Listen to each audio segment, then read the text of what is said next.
27 juin 1944. Le port de Cherbourg, France. Le colonel Alden G. Sibley, du 1156e groupe de construction et de réparation portuaire, se tient sur les restes fracassés du quai de France. Son équipe d'arpentage technique se déploie sur ce qui devrait être l'un des plus beaux ports en eau profonde d'Europe. Le soleil du matin révèle un paysage de destruction calculée qui lui coupe le souffle. Ce n'est pas des dégâts de bataille, c'est une annihilation systématique. Les bottes de Sibley crissent sur le métal tordu et le béton brisé alors qu'il se fraye un chemin vers le bassin portuaire. Ce qu'il voit défie la compréhension immédiate. 27 navires, des cargos, des remorqueurs, même une cale sèche flottante gisent, sabordés en position précise à travers chaque chenal navigable. Les Allemands n'avaient pas simplement coulé les navires au hasard. Ils avaient positionné chaque coque avec une précision mathématique pour créer une barrière d'acier imbriquée qui prendrait des mois à dégager. 2 énormes grues portiques de 90 tonnes, chacune de la taille d'un immeuble de 4 étages, ont été renversées directement dans le chenal principal de navigation.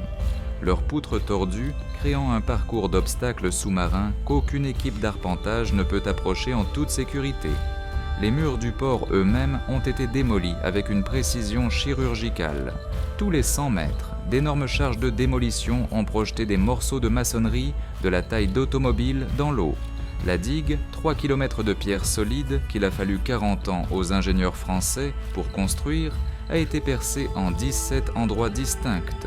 Mais ce sont les petits détails qui révèlent la véritable portée de la minutie allemande. Chaque bollard a été coupé à la base avec des torches à acétylène. Chaque connexion électrique a été sectionnée et le fil de cuivre enlevé. Chaque conduite d'eau a été détruite. Chaque toit d'entrepôt s'est effondré. Les portes d'écluses qui séparent les bassins intérieurs du port extérieur ont été complètement arrachées de leurs gonds et reposent au fond du chenal. Même le bureau du maître du port a été piégé. 3 des experts en démolition de Sibley sont actuellement en train de désamorcer les charges placées sous ce qui reste du plancher. La déclaration officielle allemande, livrée par le général Karl Wilhelm von Schlieben lors de sa reddition le jour précédent, résonne dans l'esprit de Sibley. « Je vous ai laissé les ruines d'un port qui nécessitera 6 mois pour être restauré. Si vous possédez les matériaux et la main-d'œuvre, vous ne les possédez pas. Le port est sans valeur. » Sibley sort son carnet de terrain et commence son évaluation préliminaire. Autour de lui, les officiers du génie crient des mesures et des coordonnées. Les plongeurs se préparent à descendre dans l'eau trouble. L'horloge a déjà commencé. Les armées alliées, poussant vers l'intérieur depuis la Normandie, consomment les fournitures plus vite que les plages ne peuvent les livrer. Sans un port en eau profonde fonctionnel, l'ensemble de l'offensive pourrait s'arrêter dans les semaines. Les mathématiques sont simples et brutales. Cherbourg doit s'ouvrir, et elle doit s'ouvrir maintenant. Le voyage vers ce moment de dévastation avait commencé exactement 3 ans plus tôt, quand Adolf Hitler a émis la directive Führer numéro 40, le 23 mars 1942. Le document était explicite.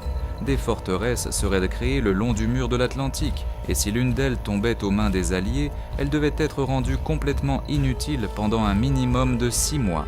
Cherbourg, avec sa position de port français majeur le plus proche de l'Angleterre, a reçu une attention particulière.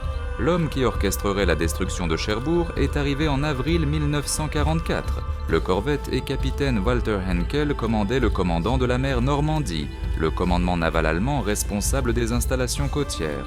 Henkel n'était pas un officier de combat, c'était un ingénieur qui avait étudié le génie civil à l'université technique de Berlin avant la guerre. Ses ordres de l'amiral Theodor Krank étaient sans ambiguïté.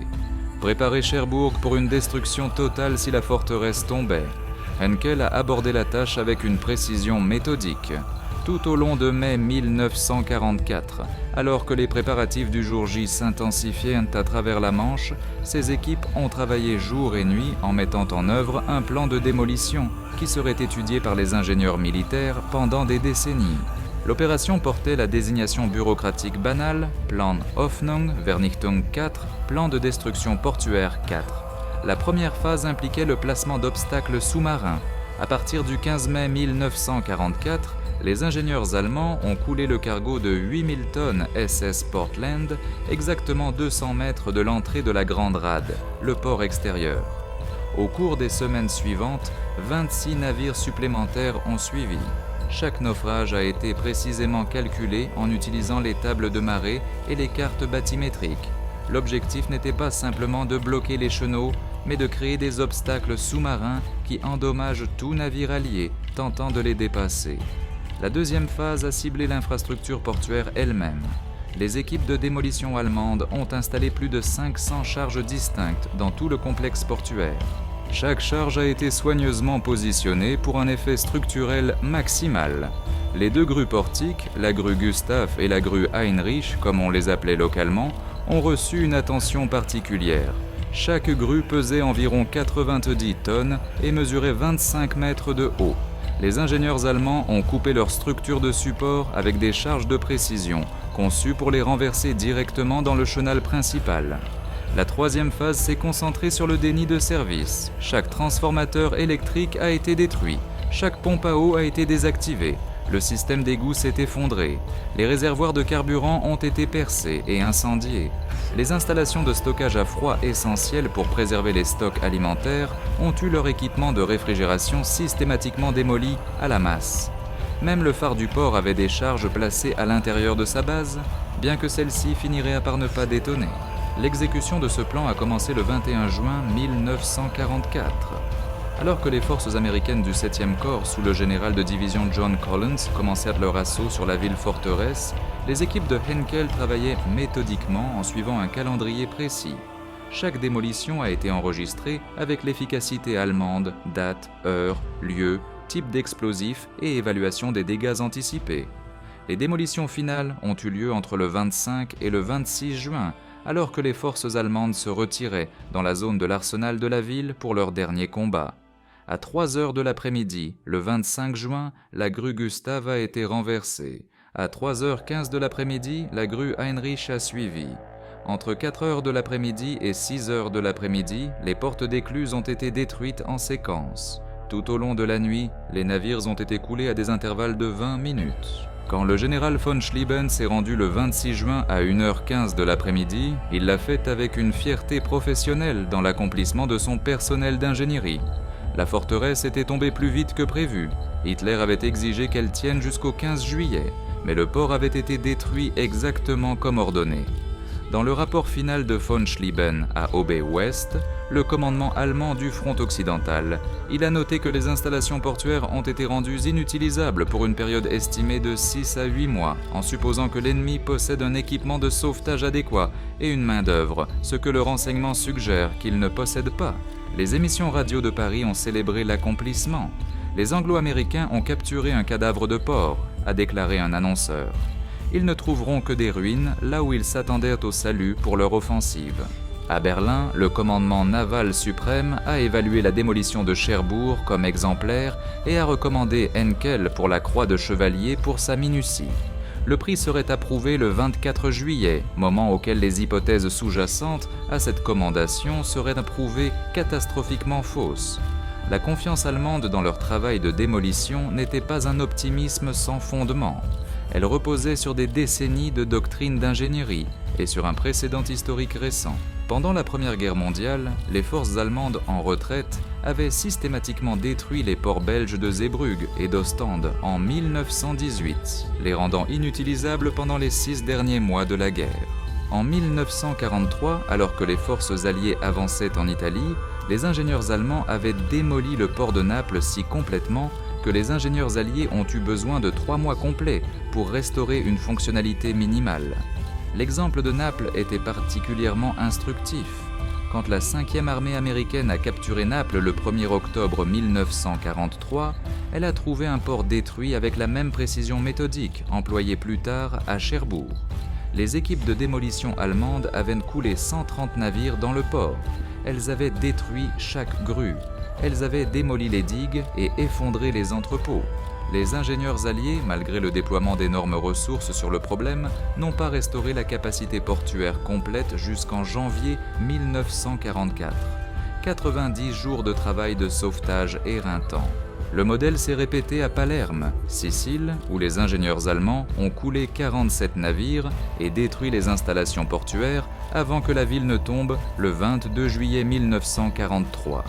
Les ingénieurs américains ont eu besoin de 6 semaines pour réaliser même des opérations limitées.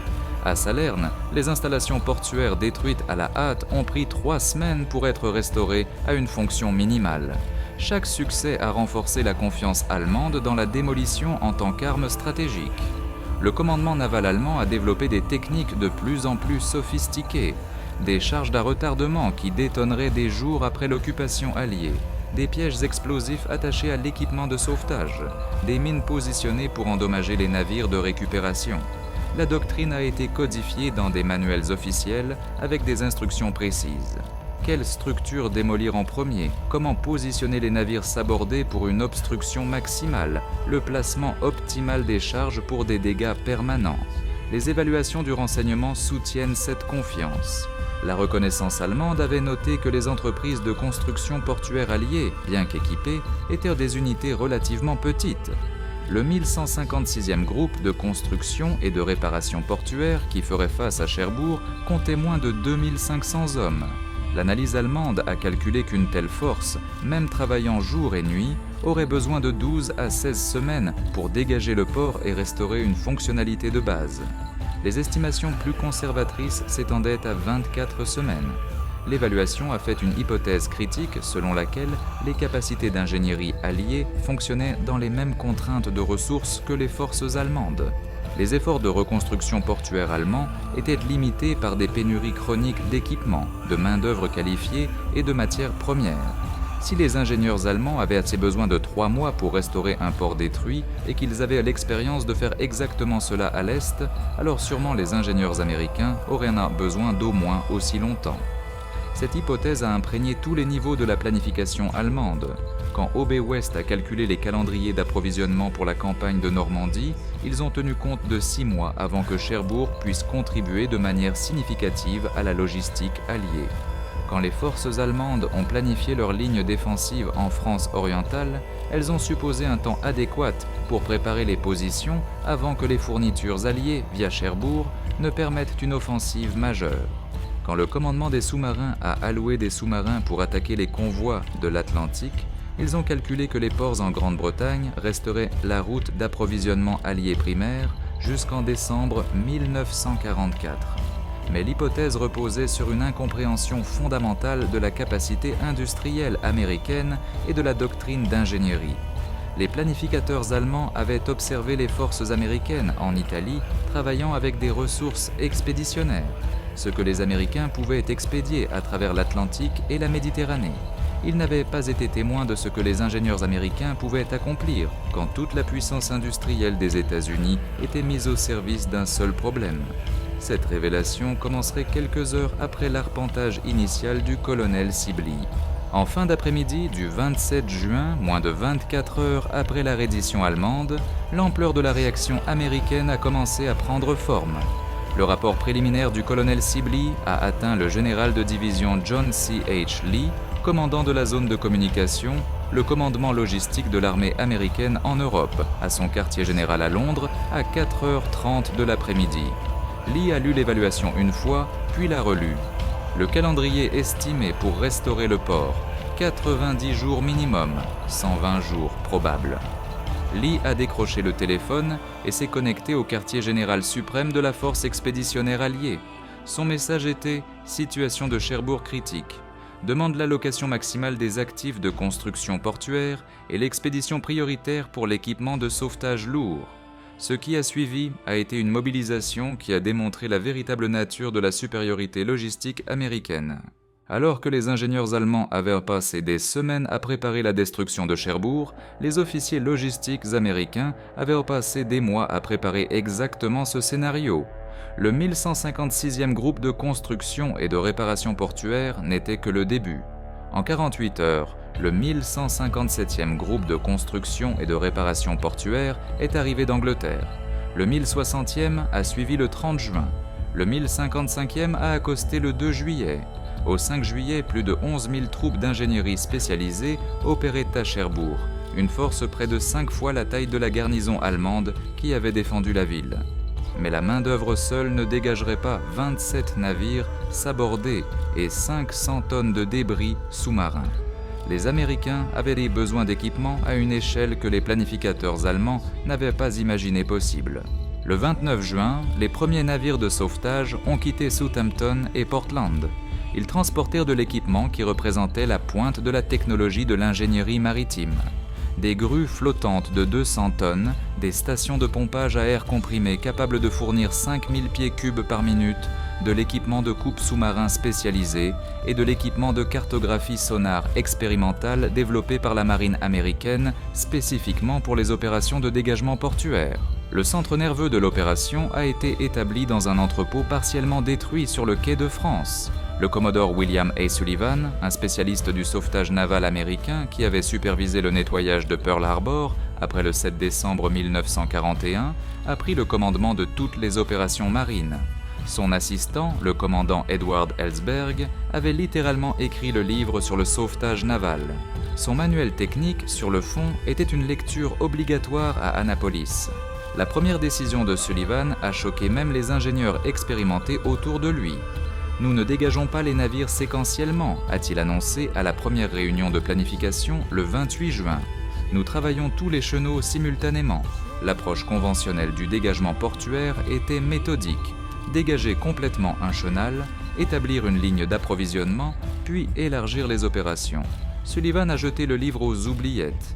Il a divisé Cherbourg en 8 secteurs, a assigné des équipes de sauvetage à chacun et a ordonné des opérations simultanées dans tout le complexe portuaire. C'était agressif au point d'être téméraire, et cela a fonctionné.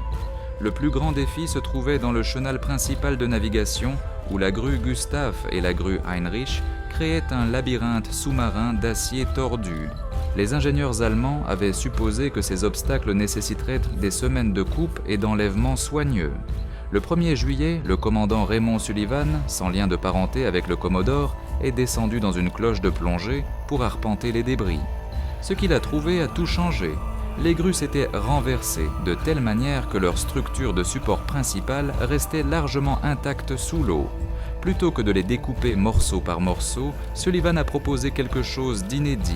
Utiliser les énormes grues flottantes pour simplement soulever les structures entières hors de l'eau en une seule pièce. C'est jamais été fait avec des objets de cette taille, a protesté un ingénieur. Rien dans cette opération ne suit le précédent, a répondu le commodore Sullivan. Faites-le fonctionner. Le 4 juillet 1944, jour de l'indépendance, un symbolisme qui n'a pas échappé aux Américains, 2 grues flottantes de 200 tonnes se sont positionnées au-dessus de la grue Gustav submergée. Les plongeurs ont travaillé toute la matinée en attachant des câbles de levage spécialisés en 6 points le long de la structure. À 2 heures de l'après-midi, l'ordre a été donné. Les moteurs de la grue flottante ont rugi à la puissance maximale. Pendant 3 minutes, rien ne semblait se passer, sauf le gémissement de protestation du câble d'acier sous une tension impossible. Puis, impossiblement, l'eau a commencé à bouillir. À 2h04 de l'après-midi, le sommet de la grue Gustave a percé la surface, l'eau de mer cascadant de son cadre. À 2h30 de l'après-midi, la structure entière de 90 tonnes était suspendue entre les 2 grues flottantes. À 4 heures de l'après-midi, elle reposait sur une barge destinée à un chantier de démolition. Les pilotes de reconnaissance allemands photographiant le port le 5 juillet ont radiodiffusé des rapports qui ont d'abord été rejetés comme des hallucinations. Les ingénieurs américains, ont-ils affirmé, avaient enlevé l'un des principaux obstacles du chenal en une seule journée. Le renseignement de la Luftwaffe a exigé une confirmation. Les photographies racontaient une histoire indéniable. Une grue disparue, l'autre en cours de préparation pour le levage. La grue Heinrich a été extraite le 6 juillet en utilisant la même technique. Le chenal principal de navigation était dégagé, mais les navires sabordés présentaient des défis différents. Les Américains ont employé une technique développée après Pearl Harbor. Sceller le navire, le remplir d'air comprimé et le forcer à la surface. La doctrine de sauvetage traditionnelle appelait une évaluation soigneuse de chaque épave avant de tenter la récupération. Les Américains travaillaient plus vite. Les plongeurs descendaient, identifiaient les principales brèches, soudaient des patchs sur elles en utilisant de l'équipement de soudage à l'arc sous-marin, pompaient de l'air comprimé dans le trou et reculaient. Le 8 juillet, le cargo de 4000 tonnes SS Renault a percé la surface après avoir été submergé pendant 2 semaines, l'eau s'écoulant de chaque ouverture. Au 10 juillet, 8 navires supplémentaires avaient été soulevés. Au 12 juillet, les chenaux principaux étaient navigables. Tout au long de cette période, les opérations parallèles ont attaqué tous les autres aspects de la destruction du port. Les ingénieurs électriciens du 357e régiment du génie général des services ont installé 40 000 de nouvelles lignes électriques. En 6 jours, les Seabees de la marine ont réparé les portes d'écluse en fabriquant des composants de remplacement dans les ateliers d'usinage embarqués. Les ingénieurs de l'armée ont nivelé les débris dans l'eau pour créer des quais temporaires là où aucun n'existait. Le 1060e groupe de construction et de réparation portuaire a utilisé des explosifs pour faire sauter de nouveaux chenaux à travers les décombres que les Allemands avaient passé des semaines à positionner. Le rythme était implacable, fonctionnant 24 heures par jour sous des projecteurs qui transformaient la nuit en jour. Les observateurs allemands, regardant depuis les positions intérieures, ont rapporté que le port de Cherbourg ne s'assombrissait jamais, une constellation de lumière de travail visible à 20 km de distance. Le 16 juillet 1944, à 11 h du matin, exactement 20 jours après l'arpentage initial du colonel Sibley, le navire Liberty SS John G. Montgomery a navigué à travers le chenal principal et s'est amarré au quai de France. À 4 heures de l'après-midi, les débardeurs déchargèrent sa cargaison, 5000 tonnes de munitions, de fournitures médicales et de rations. L'impossible avait été réalisé. Pour comprendre comment les ingénieurs américains ont réalisé ce que les planificateurs allemands jugeaient impossible, il faut comprendre la différence fondamentale dans la doctrine logistique militaire américaine. Cette philosophie n'a pas émergé spontanément en 1944. C'était le produit de 2 décennies de développement qui ont commencé après la Première Guerre mondiale. En 1919, l'armée américaine a établi le collège industriel de l'armée spécifiquement pour étudier la relation entre la capacité industrielle et l'efficacité militaire. Le principe fondateur du collège était révolutionnaire. Les guerres futures seraient gagnées non pas par le côté avec les meilleurs soldats, mais par le côté avec la meilleure logistique. Le major Dwight D. Eisenhower, instructeur au collège en 1933, a résumé cette philosophie dans un article. Le gagnant dans la guerre moderne est la nation qui peut livrer plus de matériel au champ de bataille, plus vite que son ennemi ne peut le détruire. Cette doctrine a conduit à des exigences spécifiques formalisées dans les années 1930, alors que l'armée commençait à planifier les conflits futurs potentiels. En 1937, le département de la guerre a émis des spécifications pour les capacités de construction portuaire qui sembleraient absurdes selon les normes européennes. Les unités de construction portuaire américaines doivent être capables de restaurer un port complètement détruit à un statut opérationnel de base en 30 jours. Elles doivent fonctionner indépendamment sans nécessité d'infrastructures locales. Elles doivent adapter les opérations à la taille du port en cours de restauration. Les spécifications ont créé des demandes impossibles. Restaurer un port majeur en 30 jours nécessitait plus d'équipement et de personnel que la plupart des nations ne possédaient pour toutes les opérations d'ingénierie militaire combinées. Cela nécessitait des capacités de fabrication qui pouvaient y fabriquer des composants de remplacement de n'importe quelle taille sur le terrain. Cela nécessitait des structures organisationnelles qui pouvaient coordonner des milliers de travailleurs à travers des douzaines d'opérations simultanées sans perdre d'efficacité. Les mathématiques étaient brutalement simples. Cherbourg à pleine capacité pouvait traiter 20 000 tonnes de cargaison par jour. Chaque jour où le port restait fermé coûtait aux Alliés 20 000 tonnes de fournitures. Sur 30 jours, cela totalisait 600 000 tonnes, l'équivalent de 2000 cargaisons de navires Liberty. La valeur stratégique de réduire le temps de restauration de 90 jours à 30 jours était donc 1 200 000 tonnes de cargaison supplémentaires livrées aux lignes de front. Pour réaliser cela, les Américains ont fait un choix de conception que la doctrine militaire européenne considérait comme gaspilleur, un surinvestissement massif dans l'infrastructure logistique, alors que les unités d'ingénierie allemandes étaient équipées pour réparer ou construire des installations en utilisant les ressources locales. Les entreprises de construction portuaire américaines transportaient tout ce dont elles pourraient avoir besoin avec elles.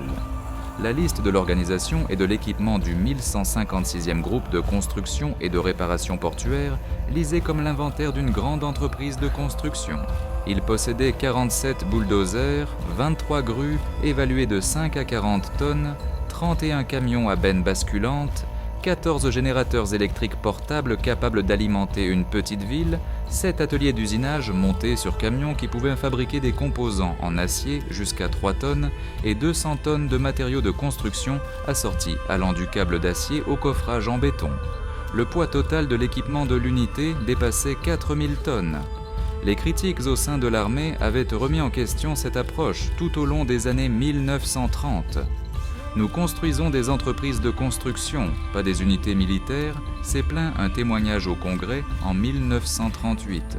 Cette allocation d'équipement est gaspilleuse et représente une mauvaise planification, mais la doctrine du collège industriel de l'armée a prévalu, soutenue par des officiers qui comprenaient que dans la guerre industrielle, il n'y avait pas de chose telle qu'une capacité logistique excessive. Les groupes de construction et de réparation portuaire ont été délibérément surconçus, transportant suffisamment d'équipements pour gérer n'importe quel scénario de démolition concevable. La structure organisationnelle était tout aussi révolutionnaire. Les unités portuaires allemandes opéraient sous un commandement centralisé avec des processus d'approbation hiérarchique stricts, un héritage de la tradition militaire prussienne où l'initiative aux niveaux inférieurs était découragée. Les unités américaines opéraient selon la doctrine du commandement de mission. Les commandants définissaient les objectifs, allouaient les ressources et accordaient aux officiers subordonnés une latitude énorme dans l'exécution. À Cherbourg, cela signifiait que le commandant Raymond Sullivan pouvait proposer de soulever des grues de 90 tonnes sans demander la permission dans la chaîne de commandement. Cela signifiait que les commandants de secteur pouvaient rediriger l'équipement d'autres opérations en fonction des besoins immédiats. Cela signifiait que les Seabees de la marine pouvaient fabriquer des composants de portes d'écluses personnalisés sans attendre que les dessins d'ingénierie soient approuvés à Londres. L'élément final était la priorisation des ressources. Alors que la logistique allemande priorisait les unités de combat, les munitions et le carburant allaient d'abord aux divisions, l'ingénierie en second. La logistique américaine donnait une priorité absolue aux opérations portuaires pendant la phase de restauration critique. Entre le 27 juin et le 16 juillet 1944, chaque navire de transport disponible dans la Manche a été dirigé pour soutenir les opérations de Cherbourg. Les unités de combat attendaient les fournitures, tandis que les unités de construction portuaire recevaient l'équipement dans les 24 heures de la demande. Le général Omar Bradley, commandant la première armée américaine, comprenait le compromis.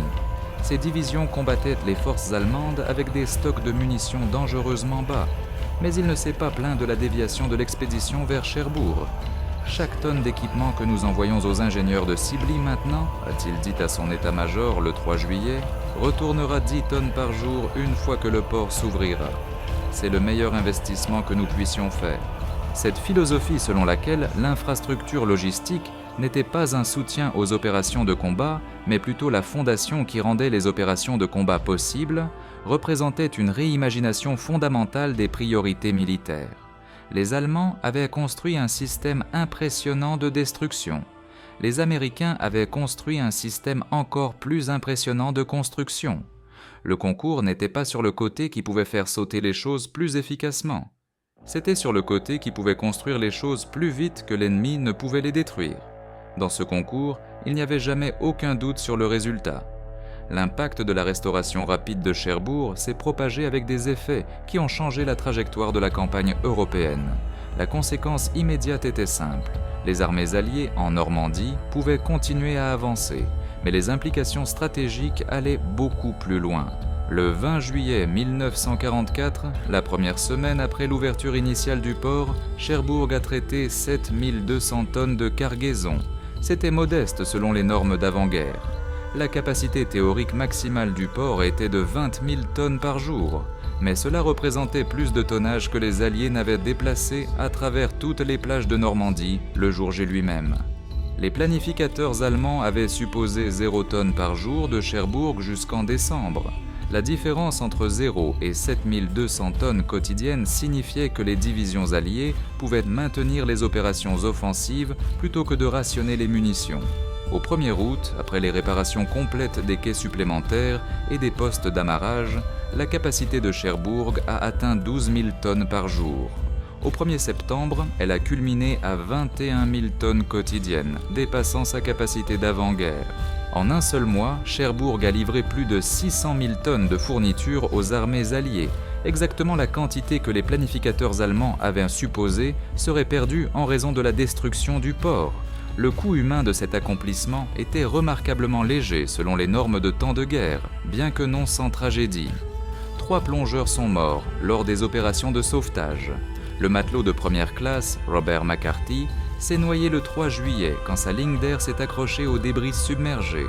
Le maître de manœuvre James Hughes a été tué le 8 juillet par une mine à action retardée qui a détonné alors qu'il arpentait un navire sabordé. Et le caporal David Zang du 1156e est mort le 11 juillet quand un câble de grue s'est rompu sous la tension, le frappant à la poitrine. Mais ces pertes contrastaient fortement avec les pertes qui auraient eu lieu si le port était resté fermé. Chaque jour où Cherbourg fonctionnait prévenait les pénuries d'approvisionnement qui auraient forcé les unités alliées à suspendre les opérations offensives, donnant aux défenseurs allemands le temps d'établir des positions plus fortes et d'infliger des pertes plus élevées aux forces américaines et britanniques attaquantes. Les mathématiques stratégiques ont été calculées par le quartier général suprême de la force expéditionnaire, allié dans une évaluation classifiée datée du 15 août 1944. L'ouverture précoce de Cherbourg a directement permis la continuation de l'opération Cobra, la percée de Normandie et la poursuite ultérieure à travers la France. Les estimations conservatrices suggèrent que cela a raccourci la campagne de 30 à 45 jours et a prévenu une perte estimée de 15 000 à 25 000 victimes alliées qui auraient résulté des combats à travers les positions défensives allemandes préparées. Les commandants allemands ont reconnu le désastre presque immédiatement. Le 18 juillet, le général maréchal Günther von Kluge, commandant OB-Ouest, a écrit au haut commandement allemand « Les capacités logistiques de l'ennemi se sont avérées bien supérieures à nos estimations du renseignement. La restauration rapide de Cherbourg a fondamentalement altéré la situation d'approvisionnement et a permis à l'ennemi de maintenir la pression sur tout le front. Sans installation portuaire correspondante disponible pour nos forces, l'équilibre logistique favorise fortement l'ennemi. La réaction de Hitler était caractéristiquement délirante. Le 21 juillet, lors d'une conférence d'état-major au Wolfschanz, il a fulminé que les démolitions de Cherbourg avaient été inadéquates et a exigé que Henkel soit traduit en cour martiale pour ne pas avoir détruit le port plus complètement. Des esprits plus froids ont prévalu. Henkel a conservé sa croix de chevalier et son commandement, mais l'épisode a révélé la compréhension fondamentalement erronée de Hitler de la situation. Les démolitions n'avaient pas échoué. La restauration américaine avait réussi au-delà de toute prédiction raisonnable. Les conséquences se sont étendues au-delà des opérations militaires immédiates. Cherbourg est devenu le modèle pour chaque opération portuaire ultérieure dans le théâtre européen. Quand Livourne est tombé le 12 septembre 1944, les Américains l'ont restauré au fonctionnement en 18 jours en utilisant les techniques affinées à Cherbourg. Quand les installations portuaires d'Anvers ont été dégagées des démolitions allemandes en novembre 1944, l'opération a pris 23 jours, encore une fois en utilisant les méthodes développées à Cherbourg. L'opération a également validé la doctrine logistique américaine d'avant-guerre d'une manière qui a influencé la planification militaire pendant les 80 années suivantes. Les rapports d'après-action de Cherbourg ont été étudiés au Collège industriel de l'armée à West Point et au Collège de guerre navale. Ils ont démontré de manière concluante que l'investissement dans l'infrastructure logistique, spécifiquement la surconception massive des unités de construction portuaire, a payé des dividendes stratégiques bien supérieurs à leur coût. Une comparaison avec les capacités logistiques allemandes a rendu la leçon explicite. Le corps entier des ingénieurs de l'armée allemande contenait moins de troupes spécialisées de construction portuaire que les Américains n'en ont déployé à Cherbourg seuls. La capacité totale des grues flottantes allemandes en Europe occidentale était inférieure à la capacité de levage de l'équipement que les Américains ont apporté à un seul port. Les capacités de fabrication sur le terrain allemandes ne pouvaient pas égaler ce que les unités portuaires américaines transportaient dans leurs ateliers d'usinage mobile. Cette disparité n'était pas accidentelle. Elle reflétait des philosophies fondamentalement différentes sur la relation entre la capacité industrielle et l'efficacité militaire. l'Allemagne a construit une armée conçue pour remporter des victoires rapides et décisives par la brillance opérationnelle et la supériorité tactique. Blitzkrieg. L'Amérique a construit une armée conçue pour remporter les conflits prolongés par la supériorité logistique et la force écrasante industrielle. La guerre d'usure avec des machines plutôt qu'avec des hommes. Cherbourg a prouvé quelle philosophie était correcte dans la guerre de l'ère industrielle. L'efficacité allemande même qui a créé des démolitions si impressionnantes n'a finalement rien signifié contre un adversaire qui pouvait reconstruire plus vite qu'il ne pouvait détruire. Comme l'a écrit un officier d'ingénierie américain dans son journal le 1er août 1944, les Krauts ont passé 3 mois à démolir ce port et ont pensé qu'ils avaient de fait quelque chose de remarquable. Nous l'avons réparé en 3 semaines et nous avons à peine transpiré. C'est à peu près ce qui résume pourquoi nous allons gagner cette guerre. En automne 1944, alors que les armées américaines et britanniques se précipitaient à travers la France vers l'Allemagne, Cherbourg traitait plus de cargaisons que n'importe quel port du monde. Les ruines dont von Schlieben s'était vanté étaient maintenant la salle des machines de la victoire alliée. L'histoire complète de la restauration de Cherbourg peut être mesurée en chiffres qui révèlent à la fois l'ampleur de la destruction et l'ampleur de la réaction américaine. Démolitions allemandes à Cherbourg, juin 1944. 27 navires sabordés, allant des remorqueurs de 800 tonnes à la cale sèche flottante de 11 000 tonnes. 2 grues portiques, 90 tonnes chacune, renversées dans le chenal principal.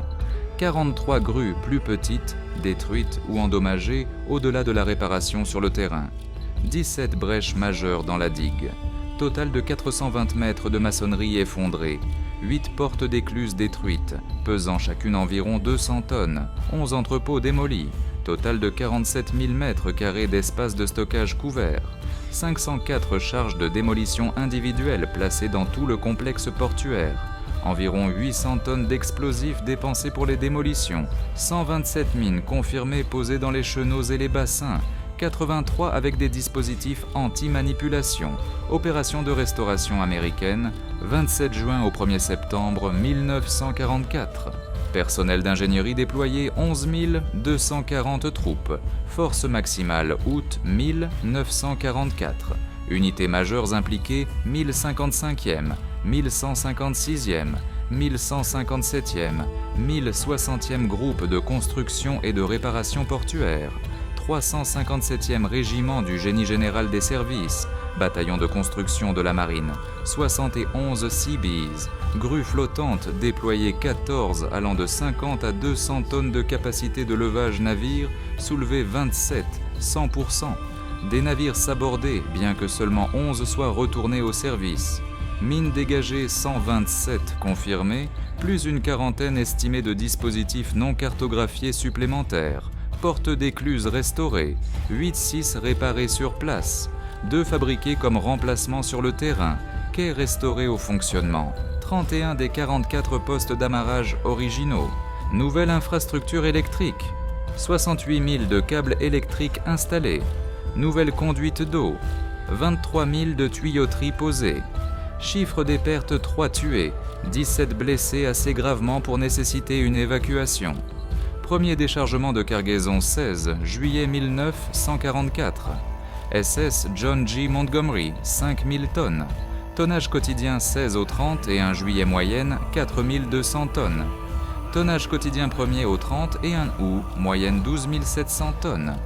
Tonnage quotidien 1er au 30 septembre moyenne, 21 400 tonnes.